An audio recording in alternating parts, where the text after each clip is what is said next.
এদেশের আসল পরিচয় কি? ইসলাম দিয়ে আমাদের সংসদ ভবন চলুক, আমরা চাই কি চাই না? বঙ্গভবনে লা ইলাহা ইল্লাল্লাহর পতাকা উড়ুক, আমরা চাই কি চাই না? প্রতিটি জেলা অফিসে, ডিসি অফিসে লা ইলাহার পতাকা ঝুলুক, আমরা চাই কি চাই না? কারা কারা চাই হাত তুলে আল্লাহরে দেখায়।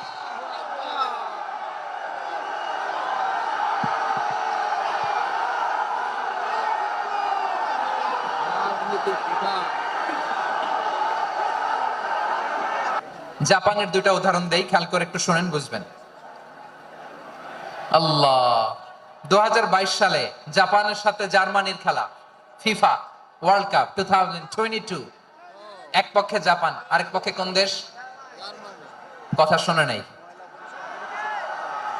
এক পক্ষে কোন দেশ, আরেক পক্ষে সবাই এক